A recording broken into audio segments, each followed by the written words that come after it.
Called Monday, February 9th, 2026, Waynesboro City Council meeting to order. Mr. Swope, will you lead us in the pledge of allegiance? Yes, sir. I pledge allegiance to the flag of the United States of America and to the republic for which it stands, one nation, under God, indivisible, with liberty and justice for all. Thank you, Mr. Swope. If you wish to speak, citizens' comment period of the public hearing, there are sign-up sheets in the back of the chamber that you can put your name on.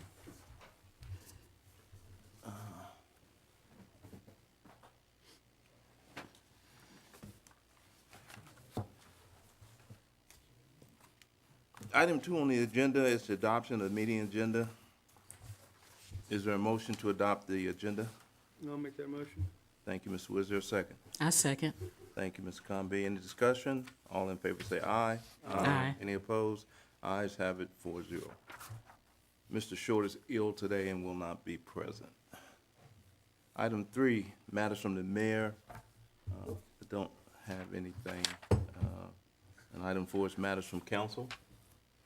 I don't have anything.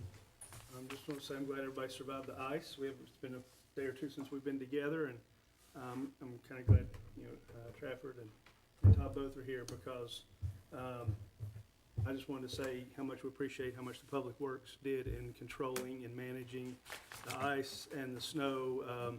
If you went to any of the surrounding municipalities, I'm going to brag on Waynesboro a little bit because nobody held a candle to us when it came to managing that catastrophe of weather out there. So thank you, Trafford, and please, I sent it in an email, but please, again, pass it along to, I think, all of us, how much we appreciate everything they did. Absolutely. For sure.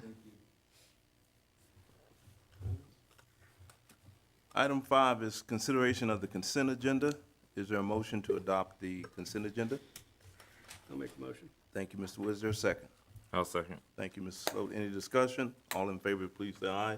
Aye. Any opposed? Ayes have it, 4-0. I didn't vote aye.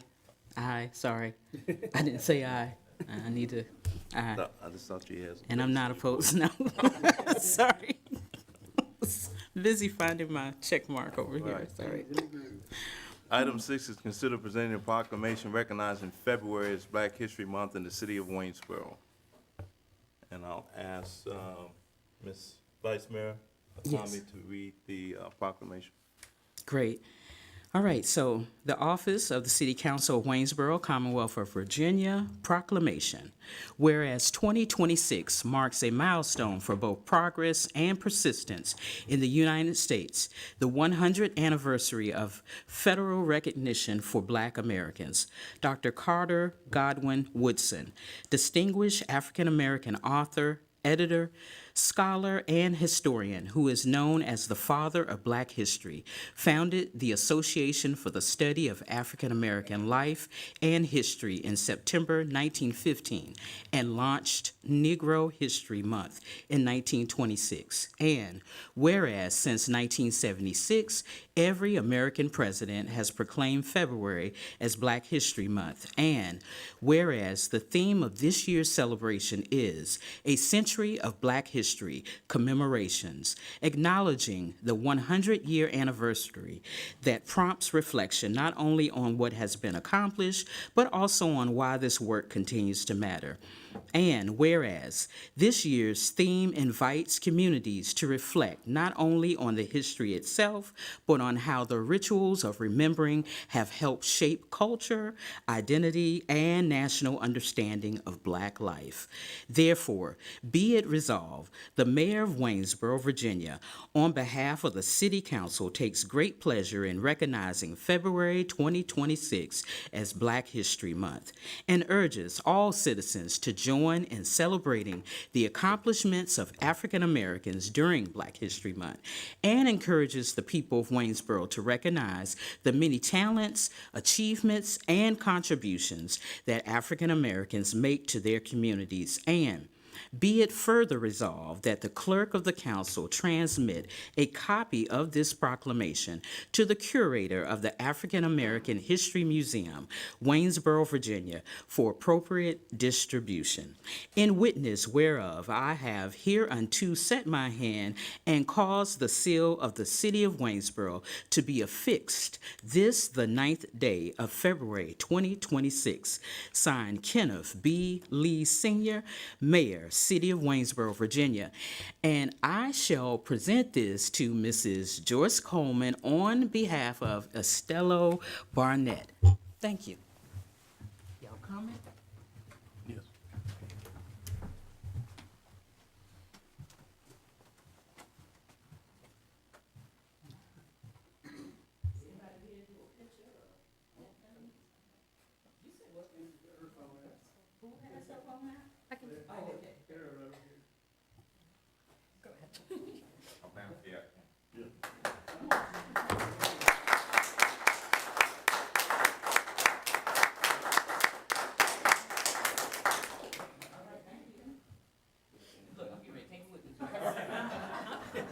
You gotta turn the secretary. Surprise. Good evening. It is with great pleasure and honor that I stand in the gap for my dear sweet lady, Estella Barnett, for this beautiful proclamation. And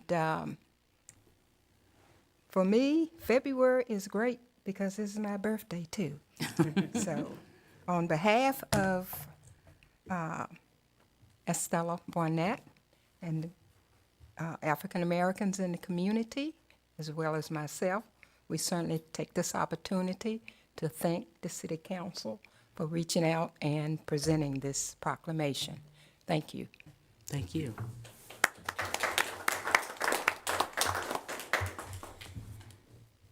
Item 7 is to consider adopting a resolution supporting the city's application for a build grant to support a bridge maintenance program. Mr. Ham. Yes, sir. Good evening. Public Works is working to update a bridge improvement program application that was previously presented in September of 2025. At that time, the city anticipated making application under the Bipartisan Infrastructure Act. Since then, we've learned that that act is not currently funded.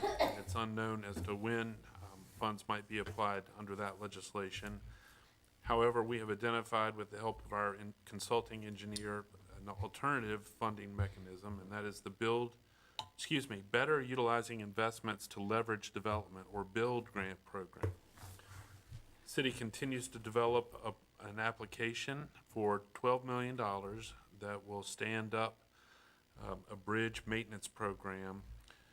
There is a match required for that, so the total program budget would be $15 million, $12 million in grant funds, $3 million in local match, and we would imagine that we would plan to accumulate those match funds if we're successful in receiving the grant over the next 2 or 3 fiscal years. You may know that a number of our bridges are designated in lower rankings in terms of condition, and it's important for the city to work to upgrade those facilities, bring them into full compliance, and perhaps more importantly, extend their life by some 20 or 25 years, alleviating the need to fully replace those facilities.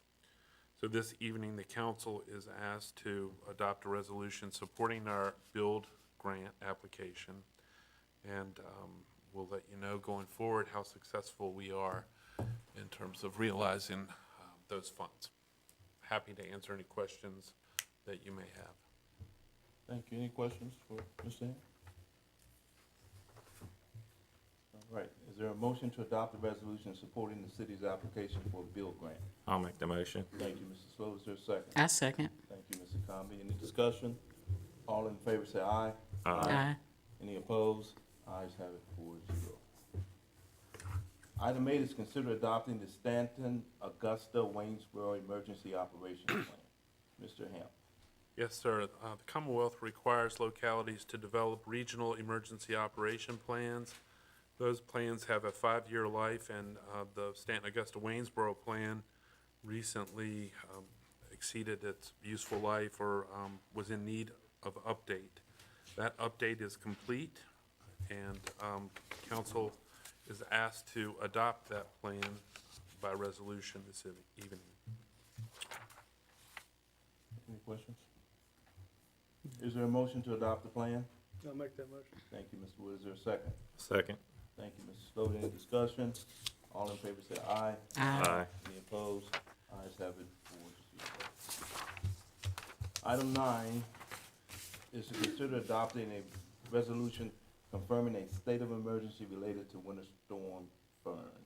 Mr. Hamp. Yes, sir. If the council could, the council's asked to adopt this resolution. It simply affirms that on January 24th at 09:58 hours, a state of emergency was declared.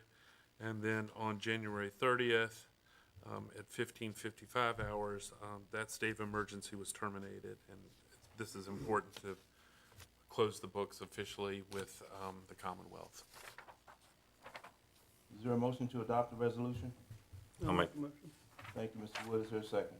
I'll second. Thank you, Mr. Slope. Any discussion? All in favor say aye. Aye. Any opposed? Ayes have it, 4-0.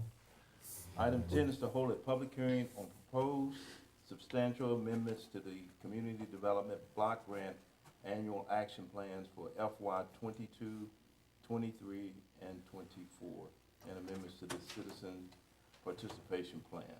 Call on Ms. Leslie Tate, Director of Community Development. Good evening, Mayor and members of City Council.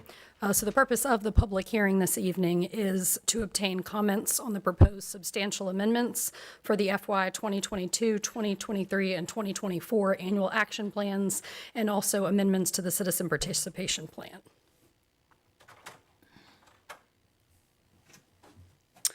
So just to give you a little bit of the schedule related to these amendments, the availability of the substantial amendments and the Citizen Participation Plan revisions were advertised on January 24th. Copies are required to be available for a 30-day public comment period that will end on March 5th, 2026. So any comments received by that date would be submitted to HUD, and then it will be requested that council adopt the amendments at your meeting on March 9th. So the city receives community development block grant entitlement funds on an annual basis. Projects using these funds follow the CDBG program regulations and the citizen participation requirements.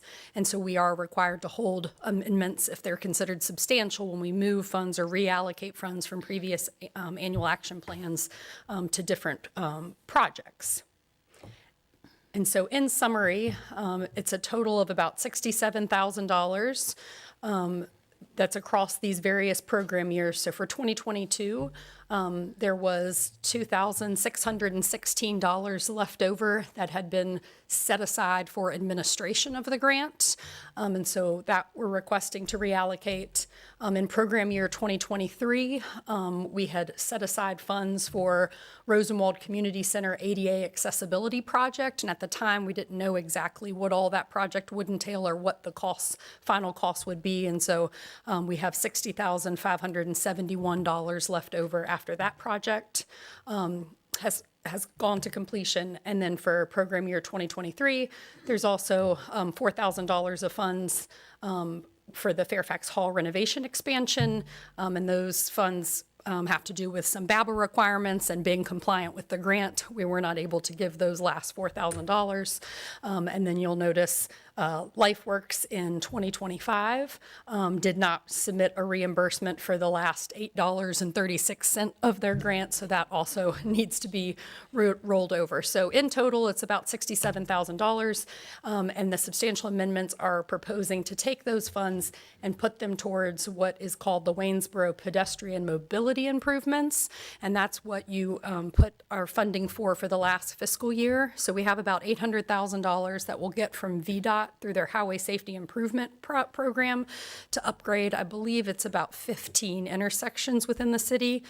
So pedestrian accommodations, ADA accommodations. So the $800,000 we're hopeful will cover construction, but not the engineering work. And so this allocating the $67,000 in addition to what has already been allocated will help cover the engineering design work for that project. And then the VDOT funds are available to us in this summer to begin construction.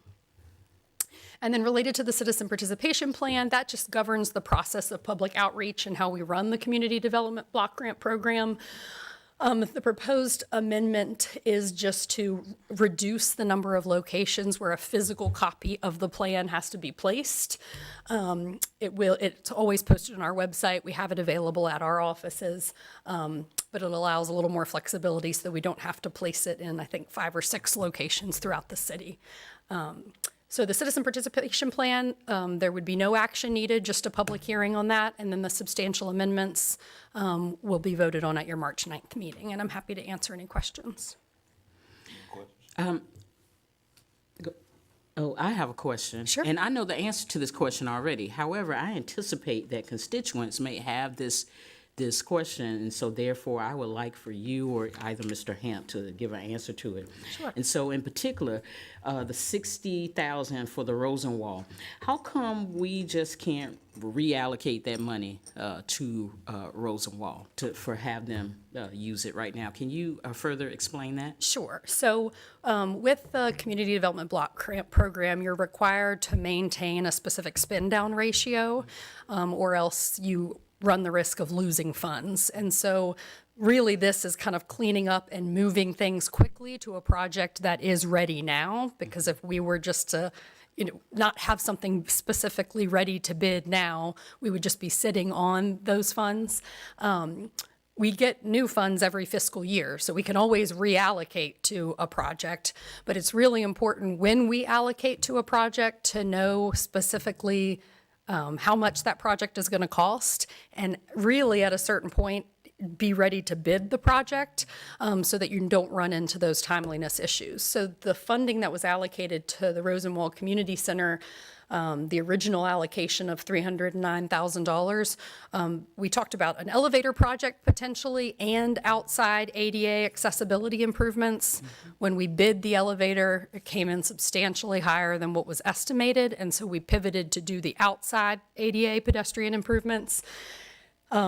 So it doesn't mean we could not in the future allocate money back to Rosenwald for a specific project that we knew about to keep us moving in a timely manner. Yes. Thank you. Yeah, sure. Any other questions? Okay, thanks. I hereby open the public hearing. So no one has signed up to speak? I hereby close the public hearing. Council will be asked to consider adopting the resolution at the March 9th meeting. Items 11 and 12 are to consider introducing ordinances granting franchises to Chantel and Segra respectively for use of city-owned public rights-of-way to install fiber optic cable. Ms. Michelson will provide a single briefing explaining the ordinance, and then will be introduced separately. Ms. Michelson. Thank you, Mayor, members of council. As Mayor Lee indicated, we'll be discussing the both items 11 and 12 together, as the agreements that fall under each of those items are responses to a bid that the city had put out for a franchise agreement. And as you may recall, we discussed Shenandoah Cable Television, referred to as Chantel. We entered into a 1-year memorandum of agreement in order for them to immediately start installing facilities within the city's right-of-way. So this is a follow-up to that memorandum of agreement, since that's just a short-term kind of stopgap until we could prepare all the requirements of the Virginia Code relating to a franchise agreement. As Chantel wanted to be able to install and maintain and operate its facilities within the city's right-of-way for a period longer than 5 years, we have to go through what's called the Franchise Act, which requires notification to the public, an opening of bids, an offer for other. This is a non-exclusive sort of agreement so others can join in. We also got information from Lumos Networks 2 LLC, which is commonly known as Segra, who also wants to install telecommunication facilities within the city's right-of-way. Both of them are currently working on the North of Grenham, property, so that's why a lot of the immediacy was relating to the memorandum of agreement and this action. So we did do the publication. These two, were Chantel and Segra, were the only two bids that we received, and there's no other bids for the council to consider. We're doing a little bit of a reverse, since the Franchise Act requires this to be adopted by ordinance. Tonight will just be the first read, no action, with the second meeting in February be the adoption or consideration of both franchise agreements with Chantel and Segra. But we'll also confirm the public hearing and public bid at the second meeting in accordance with the Franchise Act. And I'd be happy to answer any questions that council may have. Yeah, and installing the fiber optic, will this be in some of the roadways? Is this overhead or underground? I think it's all underground, but I think it's a combination of both, getting from an overhead line down and across. Because when I was made aware of this earlier this week, that this was going to be on the agenda, one of the questions I asked was repairs. One of the biggest complaints I hear from citizens in Waynesboro is when, we go through the trouble of paving streets, and then a week or two later, one of the utility companies come through and dig it up to do a repair or an install, and the way that it is repaired may not necessarily be as up to standard as the way it was originally paved. So is there any special language in there that gives us a little bit more specific detail on how that they repair these streets, or they repair what they dig up to make sure that it is put back correctly? the agreement language is that it's to be repaired to the standard and condition existing at the time of the installation. But I can let Trafford speak more to on. So that we also require a bond and insurance coverage and some other things that give us a little bit of a leverage to go back and have things fixed correctly. And there's also language about reviewing plans, notifying us ahead of time. The North of Grumman in particular, we reviewed both of those to make sure there wasn't conflict with the Shenandoah Village Drive water upgrades that we're working on. All right, yeah, I just trying to look at, because that is one of the biggest, one things I get more emails and phone calls about, especially in spring when we start start that type of work. I know our former mayor, her street was paved, and 2 weeks later, here come Columbia Gas, dug it up, and when they put it back together, it didn't settle right. So I'm still hearing about that today. Yeah. I was concerned similarly, but I feel like that, unlike the common utilities, the fiber lines and stuff like that wouldn't necessarily require the road to be pulled up where they could pull line from either side. Imagine they're gonna bury pipe through the paved intersections, so they don't have to physically access the spot like gas or waters. So at least that's the way I interpreted some of the stuff that I read online. So is that Well, this also requires them to have permits, and in these particular cases, I signed the permits, and they have to follow this utility regulations and everything else. And I have a question, just out of curiosity. I could ask you on the sidebar, but Lumos LLC, Segra. So this isn't T-Mobile. They still own this part of the company, Lumos? I don't know anything about their corporate structure. I just know this is the party that submitted the bid for the franchise agreement. When was it submitted? Within the last 2 weeks. Oh, okay. So I would imagine if it was under different ownership or name change or whatever, within 2 weeks it would have, because that T-Mobile has been there more than 2 weeks. Yeah, when we sent the franchise agreement to Segra's, they made the changes to Lumos Networks 2 LLC. So that's the specific name that the franchise request is in. Okay. Thank you. Okay. Is there a motion to introduce the ordinance granting a franchise to Chantel? I'll make the motion. Thank you, Mr. Slover. Is there a second? I second. Thank you, Mr. Conlon. Any discussion? This item will receive final consideration at the March 9th meeting. Is there a motion to introduce the ordinance granting a franchise to Segra? I'll make that motion. Thank you, Mr. Wood. Is there a second? I'll second. Thank you, Mr. Slover. Any discussion? Likewise, this item will also receive final consideration at the March 9th meeting. Just a point of order, Your Honor, it will be considered at the February 23rd meeting.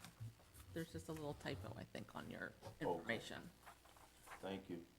February 23rd for both of those. Thank you. Item 13 is to consider adopting a resolution authorizing participation in the class action lawsuit related to PFAS chemicals. Ms. Michelson. Thank you, Mayor Lee and members of council. I'm not sure how much council has heard about this. It's a nationwide class action relating to, and I'm not going to be able to say it right, aqueous film forming foams litigation. And it has been ongoing since 2022, 2023 range. We, City of Waynesboro received information at that time relating to the class action. At that time, there were only certain localities in Virginia were eligible to participate, and it was heavily contaminated localities. Luckily, Waynesboro was not one of those localities, so the next 2 years had been focusing on the heavily contaminated localities. Well, now phase 2 is opening, and the rest of Virginia localities are available to participate. And it does not mean that there's PFAS in, the Waynesboro's raw, drinking water or its raw water source. It just means that we can opt into the settlement, have our water tested, and if there is any levels of contamination, we can get, participate in and get portions of the settlement from various defendants. There's numerous defendants involved. This PFAS, aqueous film foaming foam, is in a variety of products, one of them being firefighter foam. That's the most,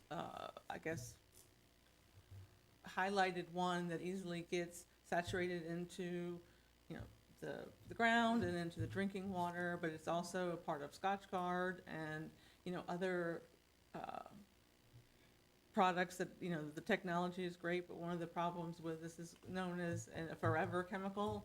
It cannot break down, it cannot, doesn't go away in time, so it really needs, when it gets into water or drinking water or saturated into the land, it needs to be remediated in order to not contaminate drinking wells and things of that nature. So my recommendation would be to retain the law firm of Stagg and Louisa. They're preeminent lawyers in the field of this AFF litigation, and like the opioid litigation, they're paid out of portions of the settlement.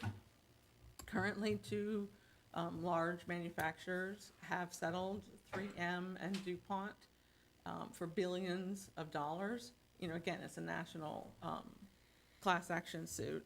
So this firm really would handle all of the settlement and, other litigation involving the other defendants.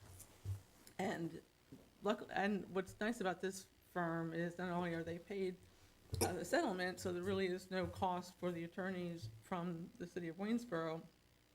They have their own labs that they have contracted with that specialize in precisely measuring this type of PFAS.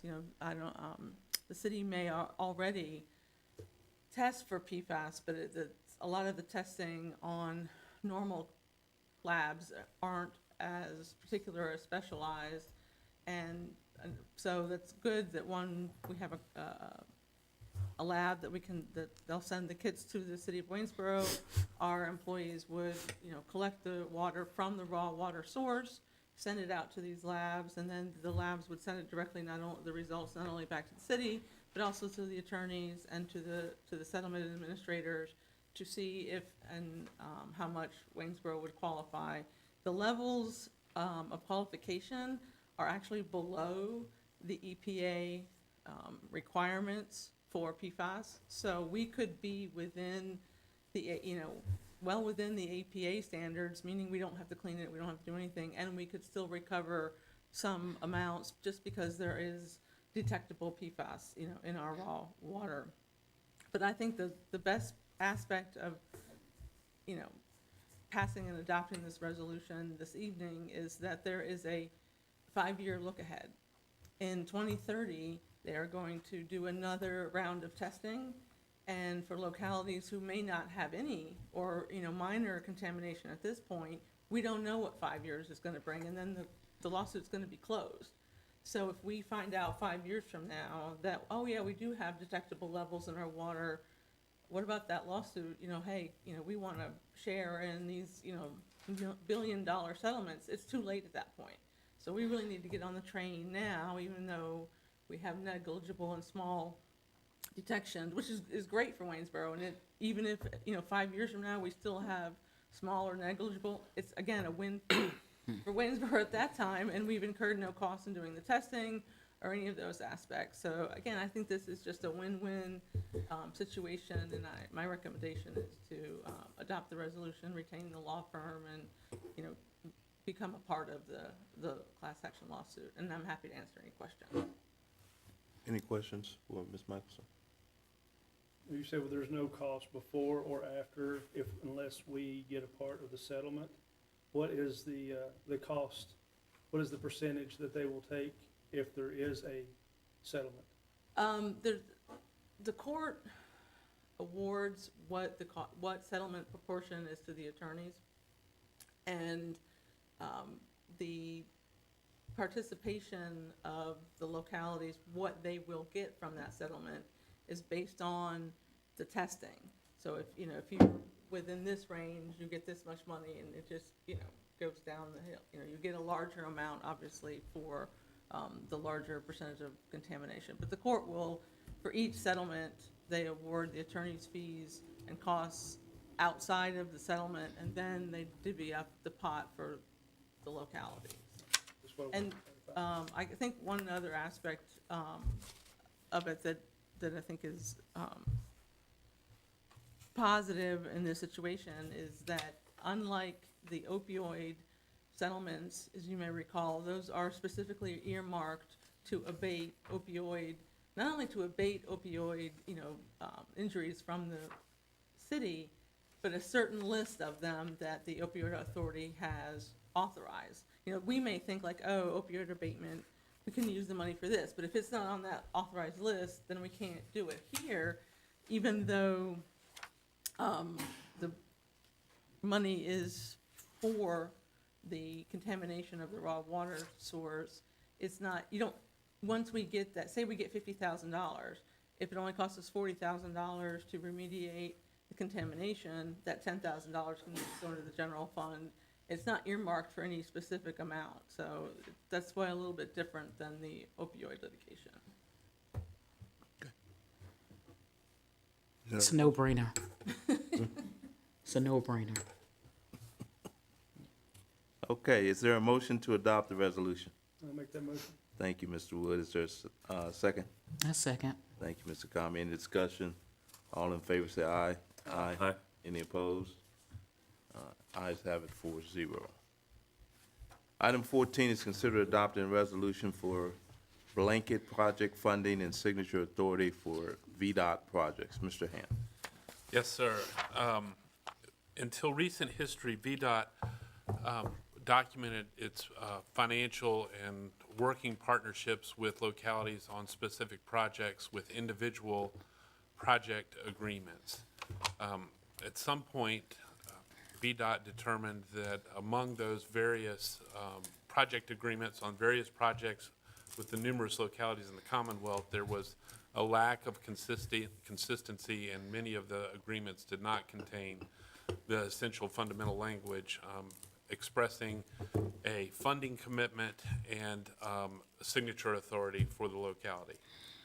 Recently, VDOT began, the corrective action for this was to have localities adopt what VDOT calls a blanket authorization, and that authorization provides both a commitment for funding and evidences the legitimacy of the city manager's ability to sign a contract on behalf of the locality. That might engender some anxiety or apprehension among elected bodies. It's our practice, however, that whenever we are applying or thinking about applying for funding through VDOT, we always, without fail, bring those potential applications and then certainly any final awards to the council so that there's a clear understanding, clear communication, and a clear understanding on the part of the elected body what projects are being undertaken and what the financial commitment is. But the blanket authorization is a tool that VDOT now requires of localities, and so the resolution satisfies that requirement. Questions? Is there a motion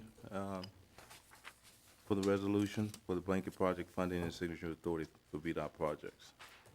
I make the motion. Thank you, Mr. Carmen. Is there a second? I'll say. Thank you, Mr. Wood. Any discussion? All in favor say aye. Aye. Any opposed? Ayes have it 4-0. Item 15, communication correspondence calendar. Mr. Hamp? Yes, sir. I don't have anything this evening. Item 16, citizen comment. Mr. Hamp? Yes, Laura Riggin. So while Mrs. Regan's coming to the podium, I would remind those speaking that you have 4 minutes. Green light will come on at 30 seconds. Your yellow light will come on so you can wrap up your comments. Welcome. Thank you. Good evening. My name is Laura Riggin. I live at 3009 Village Drive in Waynesboro. I'm a teacher at Waynesboro High School, and I serve as the treasurer of the Waynesboro Education Association. I want to tell you tonight that I'm opposed to the changes you have proposed for the funding formula for Waynesboro's public schools, and talk to you about why. You are proposing what you call a cap on the funding formula agreement that City Council has honored for the last 20 years.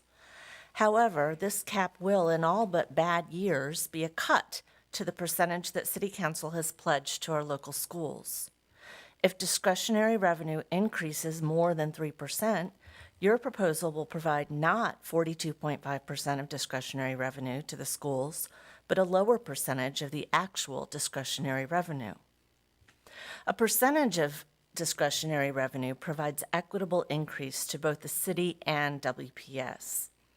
The idea that the city's revenue increases in some years provide too much increase for the school system doesn't make sense. Those increases provide the same percentage of increase to both the Waynesboro Public Schools and the city. The success of our local schools impacts the success of our city. Our school system is the largest employer in Waynesboro and a significant consideration for both businesses and families who choose to locate here. As such, Waynesboro Public Schools doesn't just benefit from discretionary revenue, but it actually helps to generate it. Waynesboro's growth in recent years is obvious and reflects good work from City Council. Part of that involved offering incentives in the form of tax reduction or rebates to commercial investors in the city. Those deals may have been effective in attracting that investment, but the reality is that they affected the city and school budgets in multiple ways. Obviously, there was less tax revenue from those investments, but also the commercial enterprises and the people that came with them required more services from both the city and the school system. The school system had to forego the exempted tax revenues just as the city did. As the exemptions expire, WPS should be able to start benefiting from this investment at the same rate as the city does. I also want to mention the harm that can come from the limits that you suggest. If Waynesboro Public Schools can't match regional districts for salary for all personnel, potential employees easily go to neighboring districts. from administrators to teachers to aides to bus drivers, food service workers, nurses, substitutes, and custodians. All of our employees are integral to the support and success of our students. Underfunded schools spiral downward in quality. The task of meeting student needs gets only more difficult without the most qualified professionals in each of those roles, or without up-to-date classrooms and technology, or without quality programs that address kids where they are. And where are our kids? As we heard from Dr. Castle's presentation at the joint meeting last month, more and more of them are coming to us with high needs, IEPs, 504 plans, mental health challenges, or the experience of homelessness. Meeting the more expensive needs of these high-need students is not just a matter of morality, but also of state and federal law. I recognize that your job is difficult. You must adequately fund important services for our city, and as a resident and taxpayer, I want my local police and fire department and city workers to be paid fair wages. But I urge you not to do this at the expense of the school system. The funding formula is fair as it is, and the schools can't make the sacrifices you're seeking without significant harm that ultimately will land on the students and families we serve. Thank you.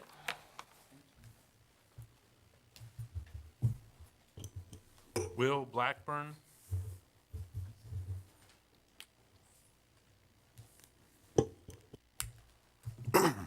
Will Blackburn, West 12th Street.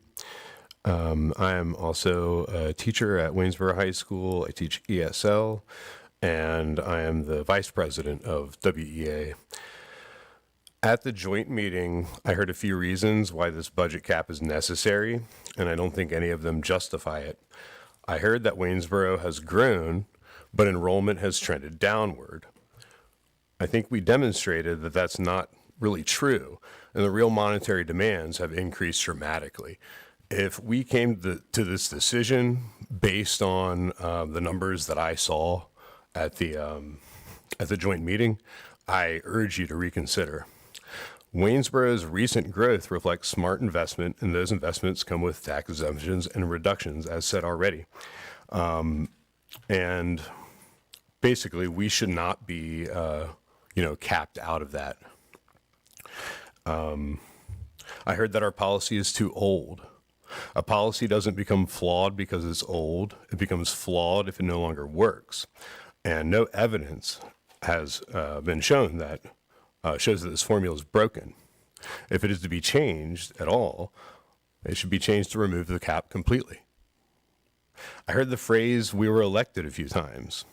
Being elected does establish legal authority. Yes, you can do this, but there isn't much of a voter mandate in a town like Waynesboro. A mandate comes from broad, explicit public support for a specific policy. Where and when were Waynesboro voters asked to weigh in on changing the school funding formula?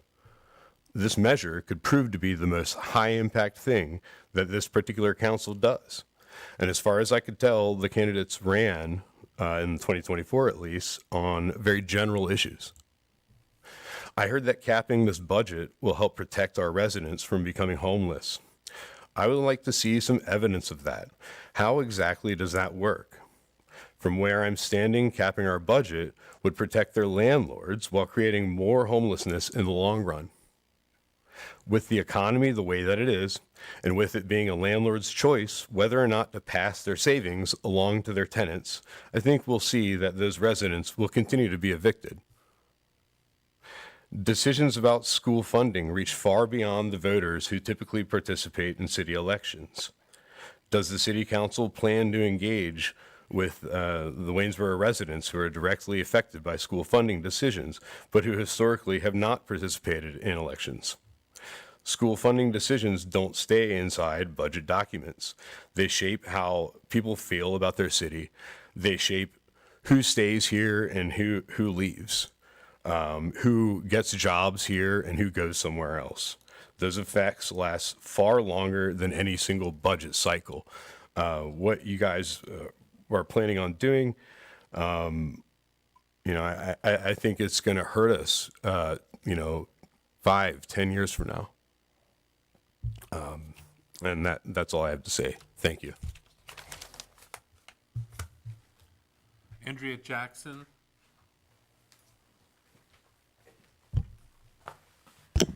My name's Andrea Jackson. I live in Ward 8, and unlike the two other speakers, I don't have a prepared speech that was very eloquent.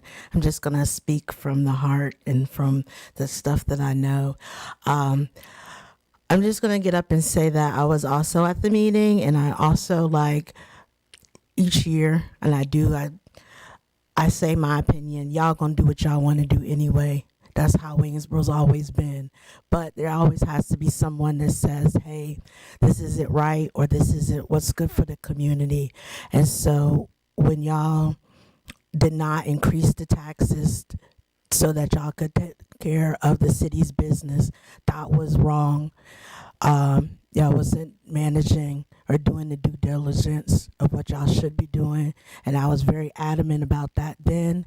And I was very adamant about when the city cut the taxes in 2023, I think, from 90 cents all the way to 77 cents. Y'all should have never cut the taxes that low then. I said it was a mistake, and that whoever had to raise it to compensate for that, it would look like they are raising the taxes, which that was the situation that happened last year. The schools shouldn't suffer because y'all not generate enough revenue. It's y'all's job to generate enough revenue. And if that means putting the property tax at an adequate rate, then that's what y'all should be doing. And just like they say, the city of Waynesboro is not industrial like it used to be in the 90s. The city of Waynesboro is the biggest employer in Waynesboro, and that y'all do not pay a living wage all the way down from y'all's like physical plant on, and that the city we are Alice City. Most of the people is the working class town, is have and have nots. And y'all set the tone of what goes on in the city. And it should be that we paying our teachers, we paying the safety, the police, the fire people, all of those people, the physical plant, because they was the people who in the emergencies are out there 12 and what so hours with the snow. And they need more people doing these jobs.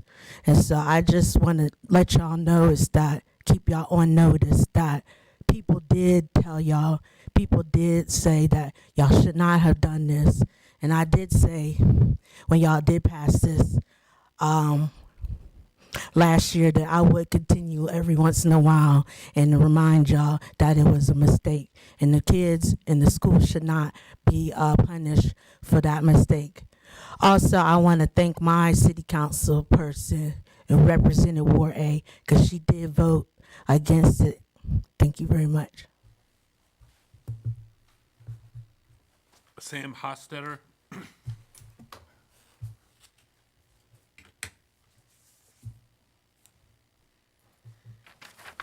Mayor Lee, members of council, other employees. I come also to talk about the funding for the schools. I was at that meeting. I have the privilege of having sat in your seat, and I understand the difficulty in saying that every time you raise a dollar, you know that 42.5% is going to go to the schools and not to the other projects that need to be funded by the city. And that's a difficult conundrum. But I think the proposal doesn't really answer it. It's some 20 years ago that the agreement was done. And I hear the stories. I was not participating, I was not living in the city by that point. But I hear the stories of, there were big drag out arguments about every year how to do the funding. And the two themes that I think came out of this were adequate and predictable. And the adequate is the difficult conversation. And that's something that, again, I encourage you to keep working with school board to figure out what is adequate. The predictable, the proposal of a 3% cap throws predictable out the window, because no longer can we have any sense of where that's going other than there's a 3% every year. You know, we talked about how inflation has been running 2.7% recently. What happens if it goes to 4%? You know, you're essentially not giving them enough of an increase to cover the costs. One thought I had, and I don't know if it's come up in your discussions, is it time to have a new conversation about the actual percentage? I'm sure that Cameron, he's not here tonight, he could do the math in a hurry. You know, what would it mean if it was 41.5%? To consider what that adequate number would be, but still keep it at a set number so the predictability would be there. Again, I don't have the numbers in my head to be able to think that through, but I'm sure that could be done. The question about how to fund the things is real.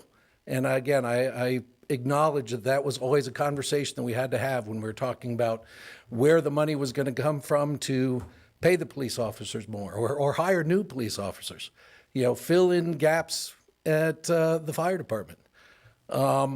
Because every time you did that, you knew that you had to raise it even more to accomplish those goals. So I encourage you to keep thinking creatively, hopefully keep working with the city council or the school board, excuse me, to come up with the adequate and the predictable plan. Thank you. That's it. Okay, item 17, is there a motion to adopt? Thank you, Mr. Thomas. Is there a second? I'll second. Thank you. All in favor, say aye. Aye. We are adjourned. Yep.